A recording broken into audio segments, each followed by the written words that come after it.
ఎటువంటి కంటి సమస్యకైనా 100% ఆయుర్వేద పరిష్కారం సంజీవన్ నేత్రాలయ. నమస్తే, వెల్కమ్ టు సుమన్ టీవీ. నేను మానస. కొత్త జుట్టు కోసం ట్రై చేస్తే ఉన్న జుట్టు ఊడిపోవడమే కాకుండా అక్కడ గాయం కూడా జరిగింది అని బాధితుడు సురేష్ వాపోతున్నాడు. ఈ ఘటన కాకినాడలో జరిగింది. దీనికి సంబంధించి అసలు ఏం జరిగింది ఏంటి వివరాలు సురేష్ అడిగి తెలుసుకుందాం. సురేష్ గారు నమస్తే అండి. నమస్తే మేడం. సురేష్ గారు, మీరు వెళ్ళినటువంటి కాకినాడలో ఉన్న ట్రాన్స్ప్లాంటేషన్ సెంటర్ లో ఏం జరిగింది అసలు? ఎంత డబ్బులు తీసుకున్నారు మీ దగ్గర నుంచి? నా దగ్గర నుంచి 90,000 తీసుకున్నారు మేడం. 90,000 తీసుకుని 1 year అవుతుంది మేడం. లాస్ట్ దసరాకి తీసుకున్నారండి. ఎప్పుడు కూడా ట్రీట్మెంట్ చేస్తాననే మాట వాళ్ళ దగ్గర నుంచి రాలేదండి. ప్రతిసారి ఏదో ఒక మాట చెప్తూనే వస్తున్నారండి. నెక్స్ట్ ఇయర్, నెక్స్ట్ మంత్ అంటున్నారండి. అలా ఎన్ని మంత్స్ తిప్పారు మిమ్మల్ని? నన్ను 1 year నుంచి తిప్పుతూనే ఉన్నారు మేడం ఇప్పటి వరకు. అయితే మేడం 1 year నుంచి తిరుగుతున్నానండి. లాస్ట్ మొన్న 4వ తారీఖున ఫోన్ చేశారండి. ఫోన్ చేసి మీరు రండి, మీకు సర్జరీ చేసేస్తాను అని అన్నారండి. అనేసరికి చేస్తారు కదా అని వెళ్ళానండి. అంతకు ముందు 1 week ముందు నన్ను రిపోర్ట్స్ అడిగితే ఇచ్చాను మేడం. నేను రిపోర్ట్స్ అడిగితే ఇచ్చిన తర్వాత సర్జరీ పెట్టేస్తామండి 5th ఒకసారి మీరు రండి అని నాకు 4th ఫోన్ చేస్తే వెళ్ళాను మేడం. 4వ తారీఖున వెళ్ళడంతో ఒకసారి చూసారండి. రేపు మార్నింగ్ వచ్చేయండి అని చెప్పేసి చెప్పడంతో నేను వెళ్ళాను మేడం. 5వ తారీఖు ప్రొద్దుటే వెళ్ళానండి. వెళ్ళేసరికి వాళ్ళు చూసారండి. నేను వెళ్ళేసరికి బయట ఒక ఆయన గుట్కా నవ్వులతో ఒక ఆయన కనిపించాడండి. సరే ఎవరో అనుకున్నానండి. నేను ఆయన ప్రక్కకి జరగమని నా బండి పెట్టేసి పైకి ఎక్కానండి. పైకి వెళ్ళిపోయాను. 3rd floor అండి ఇది ఉండేది. తర్వాత చూస్తే పైకి వచ్చాడండి ఆయన. వచ్చిన తర్వాత హెయిర్ అంతా రిమూవ్ చేశాడండి ఆ గుట్కా నవ్వులని ఆయన. సరే ఎవరో బార్బర్లే అనుకున్నాను మేడం నేను. తీరా చూస్తే ఆయన నాకు సర్జరీ చేయడానికి మొత్తం రిమూవ్ చేసేసి వెనకాల వూండ్ పెట్టేశాడండి. సర్జన్ అన్నారు కదండి అని అంటే, సర్జన్ ఈయనేనండి, సర్జను అలా ఇలా అన్నారండి. అన్న తర్వాత తీరా చూస్తే ఆయన ఒరిషా నుంచి వచ్చిన ఆయనండి, హిందీ అయినా. ఆయన ఏమో సర్జన్ కాదండి. నాకు కొంచెం డౌట్ వచ్చి, ఏమండి సర్జనేనా మీరన్నా ఆయన అడిగేసరికి, ఏమండి మీకు బ్లీడ్ అవుతోంది, ఇప్పుడు చేయడం కుదరదు అని చెప్పేశాడండి అతను హిందీలోనండి. చెప్పేసరికి నేను వీళ్ళని అడిగానండి, ఏమంటే మీరు నాకు ఇక్కడ డాక్టర్ను కూడా మీరు ఎవరు లేరు ఇక్కడ, ఒకవేళ బ్లీడ్ అయినా డాక్టర్ గారు ఉంటే అయిపోద్ది కదా, డాక్టర్ గారు లేకుండా డాక్టర్ గారు అంతలోనే కదా సర్జరీ జరగాలి, మీరు ఎలా చేస్తున్నారని అడిగానండి నేను. అడిగితే దానికి సమాధానం చెప్పకుండా మీరు ఒక 2 months వెయిట్ చేయండి, నేను చేయిస్తాను అది ఇది అన్నారండి. వద్దండి నా అమౌంట్ ఇప్పించేయండి, ఇప్పటికే సంవత్సరం అయిపోయింది అని చెప్పి నేను అడిగాను మేడం. అడిగేసరికి అమౌంట్ ఇవ్వడం కుదరదు, వాళ్ళకి హైదరాబాద్ కూకట్పల్లి బ్రాంచ్ లోనే చాలా మంది గొడవలు జరుగుతున్నాయటండి. అయినప్పటికీ వాళ్ళకే ఇవ్వట్లేదు, హైదరాబాద్ పోలీస్ స్టేషన్ లోనే ఇవ్వలేదు. పోలీస్ స్టేషన్ కి వెళ్తేనే మేము ఇవ్వలేదు, మీకు ఇక్కడ కాకినాడలో అవుతుందని మీకు అనుకోవద్దు, మీరు డబ్బులైతే రిఫండ్ ఎక్స్పెక్ట్ చేయొద్దని చెప్పేసి చెప్పారు మేడం. చెప్పేశారు మేడం. నేను 2 Town పోలీస్ స్టేషన్ కి వెళ్ళాను మేడం. వెళ్ళేసరికి సిఏ గారితో చెప్పానండి. సిఏ గారు పిలిపించి అడిగారు మేడం. వాళ్ళు కంప్లైంట్ ఇచ్చారా? కంప్లైంట్ ఇచ్చాను మేడం. కంప్లైంట్ ఇస్తే అడిగారండి. అడిగితే మాకు సంబంధం లేదండి, హెడ్ ఆఫీస్ ఎక్కడండి, వాళ్ళకండి మాకు అసలు సంబంధం లేదు, మేము ఎంప్లాయీస్ అండి, అలా ఇలా చెప్పుకుంటూ వచ్చారండి. ప్రజెంట్ నేను ఇక్కడ ఉండట్లేదని చెప్పాడండి. అక్కడికి ఎవరినైతే పిలిపించారో దాని తాలూకా రెస్పాండ్ అయ్యే ఆ మనిషి వచ్చాడండి. ఆయన అతను తప్పించేసుకున్నాడండి. సార్ చూసారండి, సే గారు చూసండి, ఇది కన్జ్యూమర్ కి వస్తుంది, కన్జ్యూమర్ కోర్టులో వేసుకోండి అని చెప్పారు మేడం. అక్కడ కన్జ్యూమర్ కోర్టులో వేశారా కేసు? కన్జ్యూమర్ కోర్టులో రేపు మండే వేయాలి మేడం. ఈ రోజే నేను ఫైనల్ చేశారండి. సిఏ గారు కన్జ్యూమర్ కోర్టులో వేయమన్నారు madam. So first of all ఇప్పుడు మీకు అనుమానం కలిగింది కదా పర్సన్ ని చూసిన, మిమ్మల్ని హాస్పిటల్ కి తీసుకెళ్ళినప్పుడు అంటే పిలిచినప్పుడు అక్కడ సర్జరీ టైంలో ఏం జరిగింది? మీకు అనుమానం రావడానికి గల రీజన్ ఏంటి? మేడం ఆయన గుట్కా నవ్వులతో వచ్చాడు మేడం. క్రింద గుట్కా నవ్వులతో ఉన్నాడండి. ఒక సర్జన్ ఉండాల్సిన డిగ్నిటీ ఆయన దగ్గర లేదు మేడం. మనం చూస్తుంటాం కదా మేడం, ట్రైన్స్ లో ఆ ఒరిషా వాళ్ళు గుట్కలు తింటూ పాన్పరాగులు నవ్వులుతూ ఉంటారు. అట్లానే సేమ్ అలాగే ఉన్నాడు మేడం. అతను సర్జన్ అని చెబితే నమ్మడానికి అలా లేడండి. అందులోకి ఆ హెయిర్ క్రియేషన్ అనే ఆ క్లినిక్ లో ఆ ఓటీ అంత చండాలంగా ఉంది మేడం.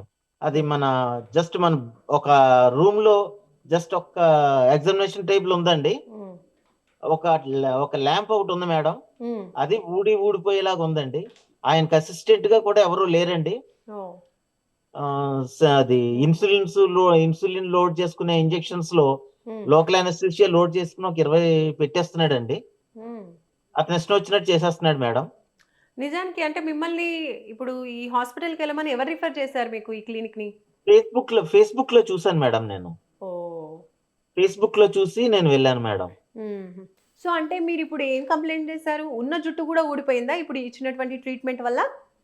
వీళ్ళు హెయిర్ రిమూవ్ చేస్తారు మేడం. నా హెయిర్ బాగానే ఉండేదండి. ఫ్రంట్ పార్ట్ పోయిందండి. హ్మ్. నేను దానికోసం వెళ్ళానండి. వీళ్ళు నాకు అవును. ఏ ట్రీట్మెంట్ చేయలేదండి. హ్మ్. మొన్న మొత్తం హెయిర్ రిమూవ్ చేసేసి గుండు చేసేసండి. హ్మ్. వెనకాల పంచింగ్ పెట్టేశారండి. మిషన్ తో బెజ్జాలు పెట్టేశారండి. ఓహ్! Back side. ఒక్కసారి అది మీరు మేడం. చూపించగలుగుతారా? అసలు ఎనకాల ఎలా ఉంది? ఏంటి? ఇప్పుడు ఆ ప్లేస్‌లో కొంచెం హెయిర్ గ్రోత్ అవుతుందా? ఒకసారి వెనక్కి లేదు మేడం. చూపించండి. ఇక్కడ వూండ్ ఉంది మేడం. ప్రెజెంట్ వూండ్ ఉందండి. మీకు హ్మ్. ఫోటో పెడతానండి కావాలి. హ్మ్. హ్మ్. ఇదిగోండి మేడం. హ్మ్. ఇది వూండ్ ఓకే. అన్నమాట. హ్మ్. అది మేడం. ఓకే. సో, ఇంకా అక్కడి వాళ్ళేమి ఆన్సర్ ఇవ్వలేదనమాట మీకు. ఇప్పుడు ఎవరు ఆన్సర్ ఆపరేషన్ ఇవ్వలేదు. వద్దు అంటే గూడా స్టాప్ చేసేసారు. చేశారు మేడం. హ్మ్. ఆపరేషన్ వద్దు అని అనకుండానే వాళ్ళే ఆపేశారు మేడం. హుహు. బ్లీడ్ అవుతుందండి మీకు, అవ్వట్లేదు మీకు అనేసండి. ఓహ్! ఇప్పుడు ఈ అలా 9 మంత్స్ జరిగింది. 1 ఇయర్ గూడా మిమ్మల్ని తిప్పుతూ ఉన్నారని చెప్పారు గదా! అసలు ఏం అవును రీజన్స్ మేడం. చెప్తూ ఉండేవాళ్ళు? ఇప్పుడు టోటల్ మనీ ఒకసారే పే చేసేసారా మీరు? మొత్తం అండి. ఒకేసారి 80,000 పే బజాజ్ చేసారు. ఫైనాన్స్‌లో పే హ్మ్. చేయడం జరిగింది మేడం. నా దగ్గర డబ్బులు లేవని చెప్పాను మేడం. ఓకే. మీరు డబ్బులు కట్టక్కర్లేదు. హ్మ్. కేవలం ఒక బజాజ్ ఈఎంఐలో హ్మ్. తీసుకుంటే మీరు ఒకేసారి కట్టుకునే పనుండదు కదా! అవును. అందులోకి 1,40,000 అవుతుంది దీనికి. హ్మ్. అలాంటిది మీకు ఆఫర్‌లో 98,000కే చేస్తున్నాము. పైగా 6 మంత్స్ మెయింటెనెన్స్ ఫ్రీ అండి. హ్మ్. మెయింటెనెన్స్‌కి మీకు 40,000 వరకు అవుతది. మీకు ఎలా చూసుకున్నా 60,000 కలిసొస్తుంది గదా! అని అన్నారని నన్ను బాగా హ్మ్. మోటివేట్ చేశారు మేడం. సరే మేడం అని అన్నానండి. సో, అనగానే ఎవరు వాళ్ళు మాట్లాడారు? ఫోన్‌లో మాట్లాడారా? లేదంటే పర్సన్‌ని కలిసారా ఎవరినైనా? నేను కలిసాను మేడం. కాకినాడ హ్మ్. బ్రాంచ్‌కి వెళ్ళాను మేడం నేను. అప్పుడు డాక్టర్స్ ఎవరైనా ఉన్నారా అక్కడ మీరు చూసుంటే? ఎవరు లేరు మేడం. అప్పుడు హ్మ్. నన్నేం చెక్ చేయలేదు మేడం ఎవరు. ఓకే. సో, మరి ట్రీట్‌మెంట్ చెక్ కని చేయలేదు. లేదంటే ఇన్ని సార్లు తిప్పినప్పుడన్నా డాక్టర్స్ కనిపించారా? డాక్టర్స్ ఎవరైనా ఉన్నారా అక్కడ? డాక్టర్ ఎవ్వరు కనిపించలేదు మేడం. ఓకే.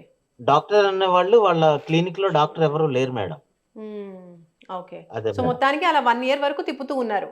తిప్పుతూ ఉన్నారు మేడం. రిపీటెడ్‌గా తిప్పుతూ ఉన్నప్పుడు అంటే మీరు అడగలేరా? ఎందుకు ఇన్ని సార్లు తిప్పుతున్నారు? సర్జరీ చేయకుండా ఎందుకు స్టాప్ చేస్తున్నారు అని? సర్జన్స్ రావట్లేదు. సర్జన్స్ కొరతుంది. మాకు 13 బ్రాంచులున్నాయి హ్మ్. అని చెప్తున్నారండి. దాంట్లో ఒక అబ్బాయి బ్రాంచ్ మేనేజర్ మొన్ననే మానేస్తానని చెప్పాడండి. ఆ హ్మ్. అబ్బాయి చెప్పాడండి, "వీళ్ళు డబ్బులివ్వరు. మీకు సర్జరీ చేయరండి. హ్మ్. మీరేమన్నా ముందుగా పోలీస్ స్టేషన్‌కెళ్ళడం మంచిదే" అని అన్నాడండి. ఓహ్! సో, ఆ అందుకని మీరు బ్రాంచ్‌లో పోలీసు అబ్బాయి కూడా. అందుకు వెళ్ళాను మేడం. హ్మ్. వాళ్ళ బ్రాంచ్‌లో చేసే మేనేజరే అండి. హ్మ్. ఓకే. సో, ఇప్పుడు మరి ఫైనల్‌గా మీరేం కోరుకుంటున్నారు వీళ్ళ నుంచి? డబ్బులు ఎక్స్‌పెక్ట్ చేస్తున్నారా? మంచి ట్రీట్‌మెంట్ కావాలనుకుంటున్నారా? అసలు లేదు ఏమనుకుంటున్నారు? మేడం. అంటే మంచి ట్రీట్మెంట్ కావాలంటే వీళ్ళు చెయ్యరు మేడం. ఓకే. మంచి ట్రీట్మెంట్ వీళ్ళ దగ్గర నుంచి ఎక్స్‌పెక్ట్ చేయకూడదండి. హ్మ్. కేవలం నా డబ్బులు నాకొచ్చేస్తే చాలని నేను ఎక్స్‌పెక్ట్ చేస్తున్నానండి. ఓకే. అయితే డబ్బులివ్వడానికి కూడా వాళ్ళు నిరాకరిస్తున్నారండి. హ్మ్. ఈ బ్రాంచ్ నుంచి హెడ్ ఆఫీస్‌కి ఎవరైతే ఉన్నారో వాళ్ళకి పంపించారండి. అలా ఎన్ని వీళ్ళకి బ్రాంచెస్ ఉన్నాయంటండి వీళ్ళవి? హైదరాబాద్‌లో గూడా 2 బ్రాంచెస్ అని మీరిందాక చెప్తూ ఉన్నారు.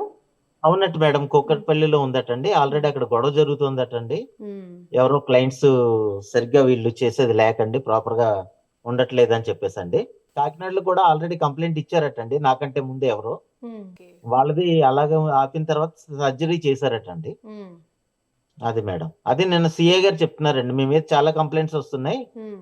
హెయిర్ క్రియేషన్ మీద అని చెప్పేసి చెప్పారు మేడం. హెయిర్ క్రియేషన్ కంపెనీ పైన. ఓకే. రైట్ సురేష్ గారు. థాంక్ యూ అండి. Thank you. Thank you. Thank you madam. నమస్తే. చూస్తున్నారు కదండీ! సురేష్ గారు ఫేస్‌బుక్‌లో వచ్చినటువంటి అడ్వర్టైజ్‌మెంట్ చూసి తనకున్నటువంటి ఆ బాల్డ్‌నెస్ ఏదైతే ఉందో తగ్గిపోవాలి.